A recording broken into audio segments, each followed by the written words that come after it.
É a falta de educação desse país que mantém essas pessoas no poder. Para um lado, o outro lado é genocida. E para o outro lado é genocida. Você percebe o quão sério é isso? Cada um fala o que quer e tem muita gente querendo acreditar. E isso acaba virando uma verdade. No atual momento, a gente tem no poder um grupo que não tem o menor compromisso com a democracia. O lado da direita do Bolsonaro, ele está muito bem inserido na internet. Mas a gente não pode transformar esses mitos em mitos.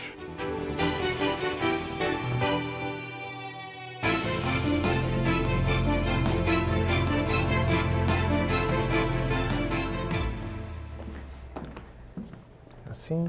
Firmão? É isso aí. Isso aí. Tamo junto. Pronto, agora vamos fazer a entrevista séria. Agora é sério. Agora começa o papo sério. Não nada. Antônio, como é que tá? Tudo bem? Fábio. Como é que vai? Tudo bem? Cara, tudo bem? Beleza? Olá, eu sou o Luiz Felipe Dávila, cientista político, fundador do CLP, o Centro de Liderança Pública. Hoje, o Lado D, em parceria com o Estadão, vai falar sobre a democracia nas redes.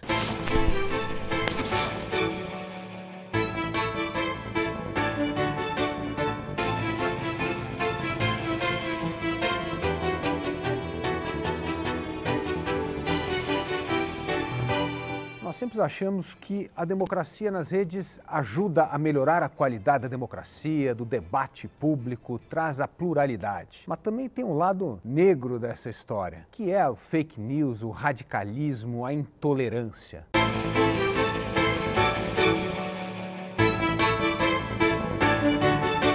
É esse o assunto que hoje eu vou conversar com o Antônio e com o Fábio. Vem cá, fala pra mim. Se eu fizer um pente fino no teu carro aí, o que eu vou encontrar? Não vai achar nada, não há nada no carro. Nada? Melhor dar logo, hein? Se eu entrar nessa porra desse carro e achar um extintor de incêndio dentro do prazo de validade... Fala pra ele, Mesquita, o que vai acontecer com ele. Imagina se o Bolsonaro trabalhasse no zoológico de São Paulo, por exemplo. Você ia chegar lá, pode fazer carinho no leão, puxa o rabo dele. Tira selfie com o tigre, bota a mão na boca dele. Fábio. Oi. Você, cara, que gosta também do assunto da política e do debate, você acha que a rede social hoje ajuda a melhorar a qualidade do debate, a pluralidade, ou ela está envezando para um lugar esquisito de intolerância? Ah, ela tá bem intolerante, né, cara? Tá impossível você, até para trabalhar, né, fazer piada, porque você tem um lado cruel e racional da história, ou você tem um lado mega sensível, então você tem que ficar ali sambando no meio do caminho, assim, e acho que as pessoas estão muito contaminadas, né, cara, com política, é família brigando, é gente se separando por causa de política. Teve o caso, né, a outra que se separou do Caio Castro porque descobriu que o cara votou no Bolsonaro, teve uma coisa assim. Enfim, em casa é a mesma coisa. Caio Castro, acho que foi outro. Como é que chama? Não sei. Caio Blatt. É isso. E, Antônio, como é que você está vendo, cara? Está melhorando ou piorando a qualidade do debate democrático? Então, eu acho que tudo que é democrático é muito bom. Eu acho bom que as pessoas sejam editoras delas mesmas. Eu acho válido que todo mundo possa falar o que quiser, onde quiser. Acho isso tudo muito bom. Mas é óbvio que, como vocês dois ressaltaram aqui, a gente tem momentos de crise, como essa polarização, esse fla-flu político, essa intolerância que a gente tem visto aí, né? Mas na minha cabeça, o grande problema disso tudo é a educação. A gente vive num país que tem uma educação sucateada, que não investe nisso, e que as pessoas que estão no poder hoje não têm o menor interesse em ajudar ou investir, porque é a falta de educação desse país que mantém essas pessoas no poder. Se a gente tivesse uma população mais educada, mais bem informada, com mais leitura, com mais conhecimento, a gente não ia ter um terraplanista louco. E através de testes de curvatura, assim, tentando comprovar se a Terra realmente é uma bola, realmente a gente chega nessa conclusão de que ela não é. Ia ter muito menos nazistas ou fascistas, ou protofascistas ou protonazistas espalhados por aí, querendo fomentar a raiva, o ódio e tudo isso que faz com que esse toma lá da cá acabe tomando conta das redes sociais e de outras áreas da nossa vida, como a família, como bem apontou aí o Rabin e tudo mais. Você acha que as redes estão dando uma voz exagerada a determinadas bolhas ou essas bolhas refletem reais preconceitos de uma escala muito maior da sociedade? Então, a democracia da internet, ela é muito positiva por um lado, como eu falei, mas ela tem perigos, né? Se um belo dia nasce um neonazista no Rio de Janeiro, o cara nasceu e ele virou neonazista, e ele mora lá em Bangu, né, no Rio de Janeiro. Né, Bangu, ele está cercado de funk, pagode o dia inteiro, 43 graus à sombra. E ele resolveu ser neonazista. Ele vai ter uma vida difícil lá em Bangu. Não vai ser fácil para ele ser neonazista em Bangu. Ele vai acordar e dentro do neonazismo dele, ele vai, de repente, ligar o chuveiro frio, ficar em posição fetal, botar o punho na boca e ser um neonazista desgostoso em Bangu. Aqui em São Paulo, o cara que quer ser neonazista, ele vai encontrar 4, 5 que nem ele, depois mais 10, ele vai fazer a turminha dos neonazistas dele, que vai andar por aqui em São Paulo em algum canto. A internet é uma grande São Paulo, né? O cara que é o maluco dele, é o terraplanista, é o cloroquineiro, ele sei lá o quê, ele vai encontrar no grupo de WhatsApp ou do Facebook, grupo da família, vai encontrar alguns ali que são que nem ele. Então esses grupos ficaram mais visíveis. Eles nunca deixaram de existir, eles só estão mais visíveis. Se chega um débil mental no governo avisando que a Terra é plana, toma cloroquina, sei lá o quê, a gente não pode dar voz para esse cara. Tem que dar a voz para botar ele no lugar dele, né, que é fora de um cargo de importância. Mas a gente não pode transformar esses mitos em mitos. Né? Tem setores da sociedade que não são tão livres quanto outros. Tem setores da sociedade que vivem oprimidos ou pela ação do Estado, às vezes a polícia oprime essas populações, ou pela ação de grupos criminosos, milicianos ou traficantes. Então a democracia no Brasil ela não está consolidada, a democracia no Brasil é uma batalha que precisa ser lutada ainda por muita gente. E no atual momento a gente tem no poder um grupo que não tem o menor compromisso com a democracia, apesar de se dizer defensor de certas liberdades. Fábio, como você vê essa questão do discernimento? O humor, a comédia, ajuda a trazer um pouco de discernimento numa discussão que está virando irracional? Eu acho que ela ajudava. Hoje está muito polarizado, cara. Hoje é aquela coisa, sabe? Quando você faz uma piada, geralmente é para descontrair, é para deixar o clima mais leve. Só que hoje, como está todo mundo à flor da pele, é como se você colocasse a mão em alguém no meio de uma briga, sabe? Você vai fazer cosquinha num cara que está brigando, você vai tomar um soco na cara. Uhum. A sua intenção não foi entrar na briga, foi fazer uma cosquinha. Mas hoje, o debate é o seguinte, que nem o Antônio estava falando do negócio da cloroquina. Eu acredito que nem todo mundo é ruim ali no meio, sabe? Claro. O pessoal que está vendendo. Tem pessoas que realmente acreditam nesse negócio. O cara fala, não, a cloroquina... Então, para um lado, o outro lado é genocida. E para o outro lado é genocida. Você percebe o quão sério é isso? Um bandido aí que não tem um dedo falou há pouco que ia dar um auxílio emergencial. A única coisa que ela acredita é em vender remédio que não presta para combater o coronavírus. E a partir do momento que você se posiciona, que é uma coisa que eu acho que todo mundo tem que realmente fazer, ou deveria, por um simples fato de conscientizar, de tentar impedir com que a desgraça piore, né? Você indiretamente já está chamando o outro de assassino, mau caráter e o caramba. Então, por isso, mesmo que seja por conta de uma piada, você tá tocando nessa ferida. E aí, cara, vai vir empurrada para cima e tem que estar com o psicológico muito bom. Inclusive, eu estou fazendo terapia desde que começou a pandemia e não está adiantando. O Antônio, o Fábio está trazendo um ponto aqui que eu acho que é muito legal, eu queria escutar vocês dois, que é o seguinte, teoricamente não existe censura no Brasil, mas o que ele está dizendo é que existe uma censura, existe uma pressão hoje que para fazer humor, cara, você sente um peso grande que hoje está deturpando a espontaneidade do humor. Como é que vocês estão vendo essa questão? Então, é que essas censuras, elas vêm de todos os lados, né? Por exemplo, você começou aqui o discurso hoje falando que existe um lado negro E você não, hoje é errado você falar que existe um lado negro, porque isso esbarra numa questão do racismo e não é bom mais falar isso, não é nem correto. Mas eu entendo que você, quando falou isso, não falou de uma maneira pejorativa, você falou, tá?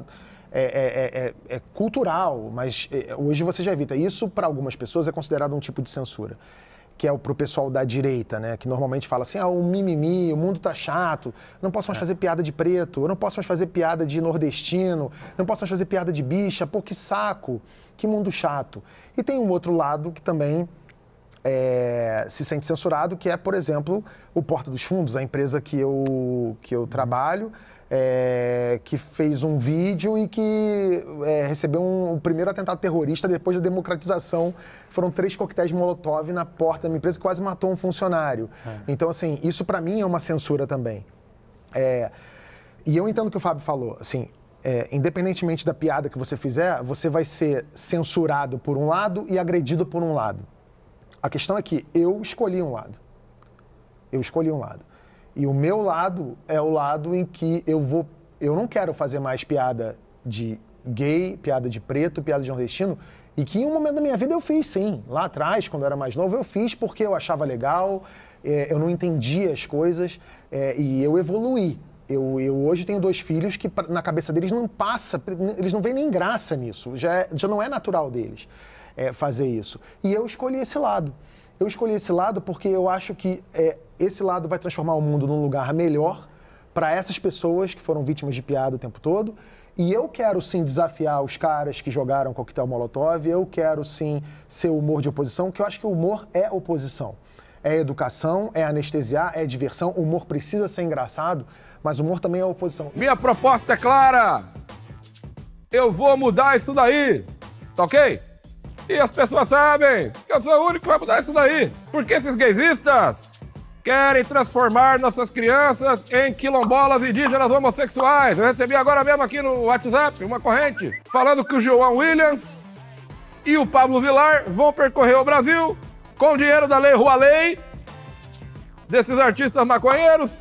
E aí vai gaguejando, ele que não tem nenhuma intimidade com a máscara vai caindo, seus argumentos vão caindo por terra, ele não sabe mais o que fala, gesticula ao léu. E aí, Renan Calheiros, que está jogando mais à esquerda do que o Randolph, amigo. E oposição não significa necessariamente ser oposição sempre a quem está no poder, não. Oposição não precisa ser a uma ou outra figura. O Porta dos Fundos, por acaso, já fez piada sobre Dilma, sobre Lula e sobre Bolsonaro, mas é oposição ao status quo, é oposição a quem domina, ao opressor, a quem manda no país, ou no planeta, né? Então, a gente escolheu o nosso lado é esse. Certas censuras são boas de você peitar. Legal. Essas não me incomodam. Muito legal. E aí, Fábio, você como é que vê fazer humor nesse mundo? Eu acho que o próprio stand-up, ele já baliza a gente um pouco nessa questão, assim, porque não tem porquê. Eu nunca fiz, acho que, piada com cor, sabe? Porque a gente procura fazer a piada com aquilo que a gente é. Então, eu sempre busquei essa linha, que é uma coisa mais da Judy Carter, né? Que é a nossa raiz, assim, como se fosse o Stanislavski do stand-up. Então, eu meio que sempre busquei isso. É claro que era diferente. Então, é uma questão de, até independente de esquerda e direita, a sociedade, ela se transforma. Então, as porradas que eu dava, entre aspas, né, tipo, piada machista pra caramba, que eu fazia no palco, se eu faço hoje, gera opa, peraí. Então, por sobrevivência, a gente muda. Mas eu procuro não me podar tanto com relação a isso, porque eu acredito que eu sofra essa mudança natural, sabe? E tive bastante essa experiência de fazer piada com a esquerda, né? Com a coisa do PT no poder, pô, Lula, Dilma. Esses caras me deram muito dinheiro, né? Não tanto quanto o Antônio, mas eu ganhei bastante, assim, ganhei bastante público zoando pra caramba o Lula, porque eu acho que independente de qualquer coisa, são presidentes que, se não fosse essa treta e essas mortes horríveis, eu ia amar os dois para ser comediante, porque é maravilhoso. Um fala errado, bebe, é corintiano, não sei o quê, é um puta estereótipo para você tirar muita coisa legal. O outro é um puta de um homofóbico, maluco, sargento, enrustido, doente. Pô, vou parar um pouco. E, né, que é muita piada. Enrustido, isso enrustido pra caramba. Que dá pra você fazer muita piada com esses caras, entendeu? Só que eu percebo que existe uma violência muito grande, assim, sabe? Dos dois lados, é verdade, mas o lado da direita do Bolsonaro, ele está muito bem inserido na internet.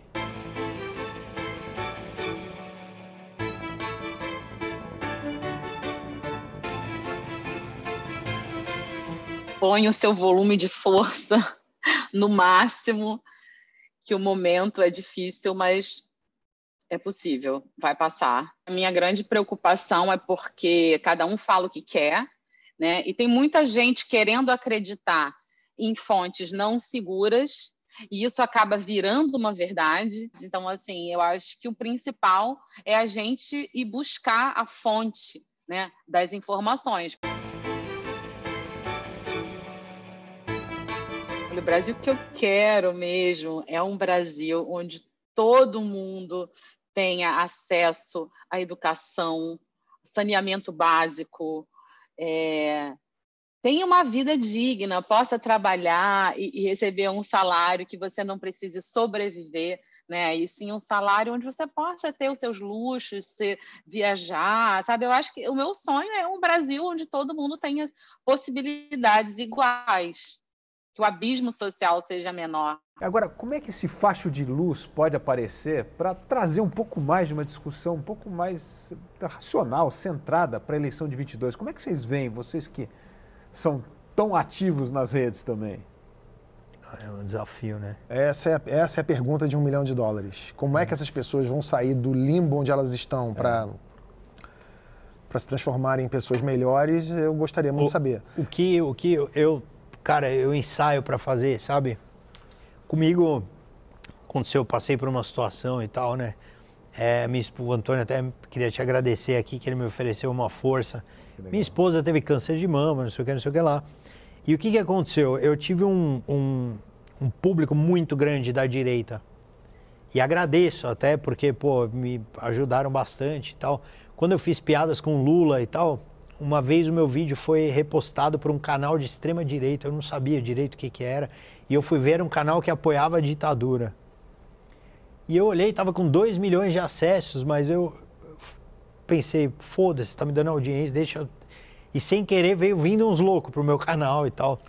Quando eu critiquei a primeira vez o Bolsonaro, eu vi o que tinha acontecido, que eu criei um negócio que, tipo, eu botei esses caras para me seguir, entendeu?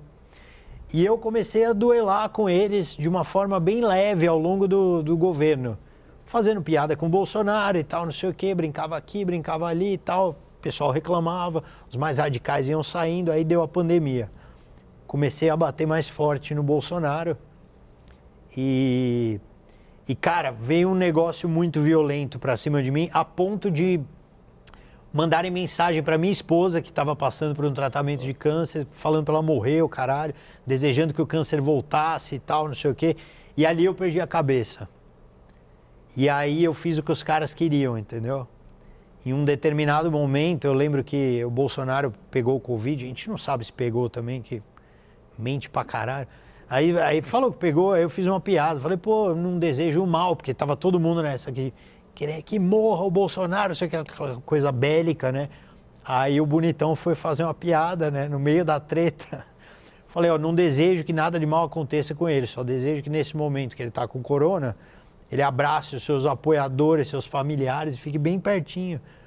Puta que pariu. Aí, mano, os caras vieram pra cima da minha mulher e eu, burro, vi aquilo e entrei no jogo e postei assim, tipo, não quero que nenhum bolsominion nunca mais apareça no meu show, ali eu perdi tudo que eu queria fazer, entendeu? Que era conscientizar os caras e trouxe os caras para uma briga. Então, o facho de luz talvez seja a gente tentar não se envolver emocionalmente nessa treta e tentar mostrar de uma forma lúdica para esses caras, assim, o que tá errado, entendeu? Tentar divertir, tentar não pegar pilha, talvez, não sei. Eu acho que uma receita boa é a gente dentro desses, por exemplo, você falou dos seguidores aí, né, dos apoiadores do Bolsonaro, né? Certamente dentro desse grupo havia os mais cáusticos, bélicos, os loucos de pedra, que esses aí, eles têm que se fuder mesmo, né? A verdade é essa. Mas você tratar as pessoas com gentileza, né? Aquele velho ditado, mate-os com gentileza. Trate as pessoas como se elas pudessem voltar dali, que aquela pessoa que está ali do lado oposto ao seu, eventualmente pode virar um aliado. Você tratar essas pessoas de uma boa maneira, entendendo que ali há salvação. Essa é a primeira coisa. Mas eu acho que a solução para essas pessoas formadas e que já estão ali, são as teimosas, etc., não é a educação. Ao contrário do que eu falei antes, que a educação acho que é para formar as novas gerações, as pessoas que estão vindo aí. Para essas pessoas, acho que a solução é a gente acreditar e apoiar as instituições, que são desde o Supremo até as polícias, que façam um bom trabalho e investiguem essas pessoas e que a gente quebre esses mitos. É importante que as pessoas vejam que fulano, que fala que não tem corrupção no Brasil, que acabou, é bandido, e que o filho dele é bandido, e que ele protege o filho bandido dele, e que ele faz isso com a ajuda de outros bandidos, e que isso tem que ficar muito à tona. Isso precisa aparecer, porque aí as pessoas que estão cegas diante daquele cara vão começar a perder esse ilusão, tesão, né, essa idolatria vai começar a acabar. Legal, gente. Muito obrigado pela conversa aqui.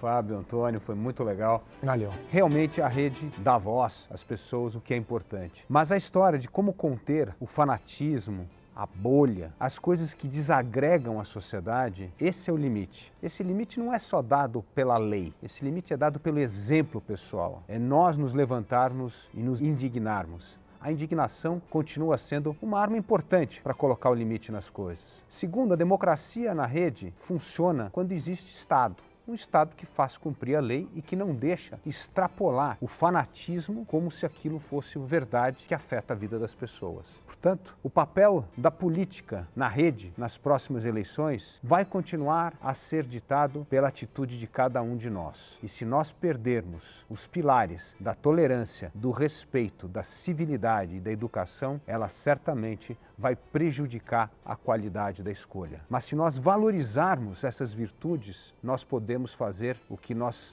fazemos melhor numa democracia: mudar os detentores do poder por meio do voto.